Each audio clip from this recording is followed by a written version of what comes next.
Hello mga chikadoras! This is me again, Yula Chika, ang chakador, ang kapitbahay ni Marites pagdating sa showbiz chismis. At heto na naman ang aking chika mga chikadoras, kung saan nga ay sunod-sunod ang naging pasabog na paayuda sa atin ng Econin ni na Jericho Rosales at Janine Gutierrez. Diba meron yung nag-asap sila at meron din yung mga naispatan sila sa mga ilang lugar na magkasama na oh my god, it's so sweet. Meron pa yung nag-coffee date sila, diba? Sunod-sunod ang mga date ng Econin.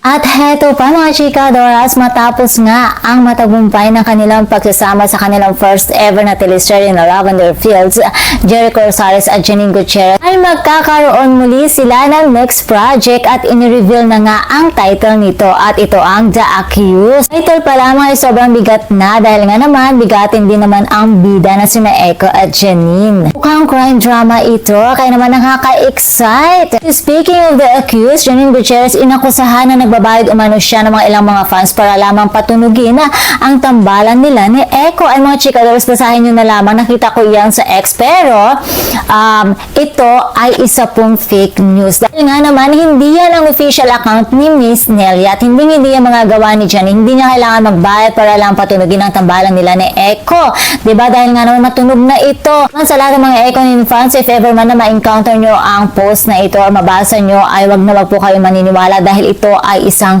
fake news. Naman sa nagpapakalat ng fake news about kay Miss Janine Gutierrez, sana ay masaya ka. Ito pa mga chikadoras, meron lamang akong i-share. Nakita ko ito sa Facebook na kung saan ay binahagi ng mga fans ng Econin na binibigyan ni Eco si Janine ng jacket. Wow, grabe. Ang sweet talaga ni Eco at napaka-gentleman niya. Sapata yan, no? Super sweet talaga ni Eco. Ayaw niyang malamigin itong si Janine. Nakakatuwa naman talaga. Alala ko na naman tuloy nung nasa bus ako at kahit wala kayong paki, ikikwento ko pa rin mga chikadoras. Ito na nga, diba nasa bus ako, so sobrang lamig na lamig ako dahil aircon nga yung bus. Ayan, lamigin kasi ako, mga chikadoras, kahit hindi niyo itatanong, lamigin talaga ako. Siyempre, meron ako tumitingin sa akin ng isang guy. So, feeling ko parang naka-jacket siya. So, feeling ko, oh my God, feeling ko bibigay niya sa akin yung jacket niya. So, lumapit yung guy sa akin. So, oh my God, kuya, wag na. So, wag na kuya, okay lang. Parang gusto kong sabihin na gano'n sa kanya na okay lang, wag yun na ibigay sa akin yung jacket niya. And then, sabi niya, Miss, nilalamig ka ba? Sabi ko, ganyan. So, and then, akala ko kung anong gagawin niya. So, kinuha niya yung kurtina ng bus. Di ba may mga kurtina ng bus? Kinuha niya yung kurtina ng bus sa bintana. Tapos, inamin niya sa akin, Miss, kung nilalamig ka, ito kurtina. Sabi ko, pag na kuya, pababa na rin ako. Kasi ayaw ko talaga yung kurtina yung binigay sa akin.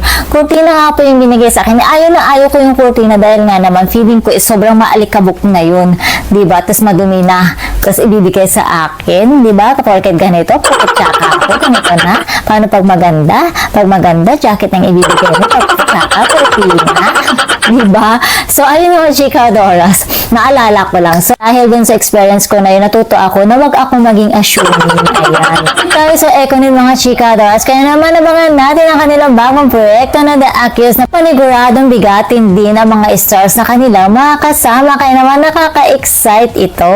And that's all for mga chikadoras. For more showbiz update, please don't forget to like, share, and subscribe my channel. Thank you for watching.